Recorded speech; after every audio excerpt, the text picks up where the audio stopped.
ఇక digital media మాజీ director కొరతం Dilip కు హైకోర్టులో ఊరట లభించింది. నిర్మల్, కడెం, ముధోల్, లోకేశ్వరం పోలీస్ స్టేషన్లో నమోదైన 5 కేసులపై తదుపరి చర్యలు చేపట్టకుండా హైకోర్టు స్టే విధించింది. దిలీప్ తరపున సీనియర్ న్యాయవాదులు కె వివేక్ రెడ్డి, కె ప్రతీక్ రెడ్డి వాదనలు వినిపించారు.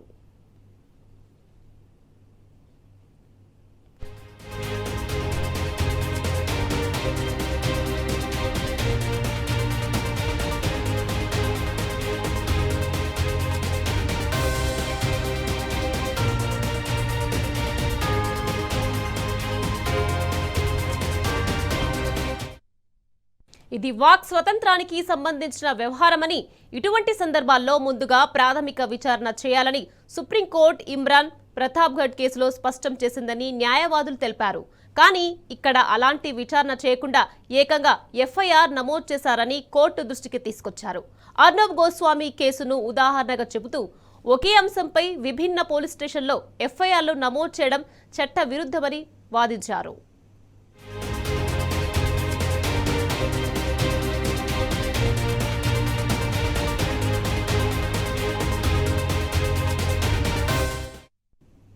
అలాగే హెచ్సియు ఘటనలో అడవి పోతుంది అన్న వ్యాఖ్యలపై చేసిన కేసులోనూ చివరికి హైకోర్టు రిజిస్టర్లో పాటు సుప్రీంకోర్టు అభిప్రాయంలోనూ అదే నేరంగా పరిగణించినదని కాదని తేలిందని కోర్టుకు తెలిపారు. వాదనలు పరిశీలించిన హైకోర్టు దిలీప్పై నమోదైన 5 ఎఫ్ఐఆర్లపై తదుపరి చర్యలను చేపట్టకుండా స్టే విధించింది.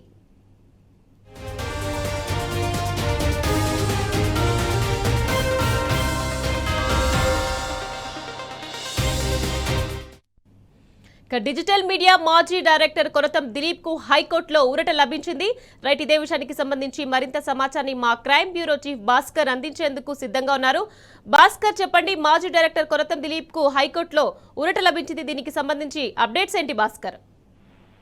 టిఆర్ఎస్ డిజిటల్ మీడియా మాజీ డైరెక్టర్ కొరతం దిలీప్ కు హైకోర్టులో ఊరట లభించింది. నిర్మల్ టౌన్, కడెం, ముతోల్, లోకేశ్వరం పోలీస్ స్టేషన్లలో కొరతం దిలీప్ పై నమోదైనటువంటి 5 కేసులపై తదుపరి చర్యలు చేపట్టకుండా హైకోర్టు ఈ రోజు స్టే విధించింది. దిలీప్ తరఫున సీనియర్ న్యాయవాదులు కె వివేక్ రెడ్డి, కె ప్రతీక్ రెడ్డి వాదనలు వినిపించారు. ఈ వాదనల్లో ఇది వాక్ స్వాతంత్రానికి సంబంధించినటువంటి వ్యవహారమని, ఇటువంటి సందర్భాల్లో ముందుగా ప్రాథమిక విచారణ చేయాలని సుప్రీంకోర్టు ఇమ్రాన్ ప్రతాప్గఢ్ కేసులో స్పష్టం చేసిందని కూడా చెప్పుకొచ్చారు. కానీ ఇక్కడ అలాంటి విచారణ జరపకుండా ఏకంగా ఎఫ్ఐఆర్ నమోదు చేశారని, అదే అదునుగా భావించి అరెస్టు కూడా సిద్ధం చేశారనేటువంటి విషయాన్ని చెప్పుకొచ్చారు. గతంలో జరిగినటువంటి నేషనల్ మీడియాలో యాంకర్ గా ఉన్నటువంటి అర్నబ్ గోస్వామి కేసును ఉదాహరణగా చూపుతూ ఒకే అంశంపై విభిన్న పోలీస్ స్టేషన్లలో ఎఫ్ఐఆర్ నమోదు చేయడం చట్టవిరుద్ధమని కూడా వాదించారు. అలాగే హైదరాబాద్ సెంట్రల్ యూనివర్సిటీలో జరిగినటువంటి అడవి నడిపివేతకు సంబంధించి అడవి పోతోంది అన్న వ్యాఖ్యపై చేసినటువంటి కేసులను చివరికి హైకోర్టు రిజిస్టర్ తో పాటు సుప్రీంకోర్టు అభిప్రాయంతోనూ అదే నేరంగా పరిగణించదగదని కాదని కూడా తెలుపుకొచ్చింది. అన్ని వాదనలు పరిశీలించినటువంటి హైకోర్టు కొరతం దిలీప్ పై నమోదైనటువంటి 5 ఎఫ్ఐఆర్లపై తదుపరి చర్యలు చేపట్టకుండా స్టే విధించింది. ఫర్దర్ గా ఇంకా ఏదైనా ఎంక్వైరీ చేయాలంటే హైకోర్టు నుంచి పర్మిషన్ తీసుకోవాల్సి ఉంటుంది. అప్పటి వరకు ఎట్లాంటి చర్యలు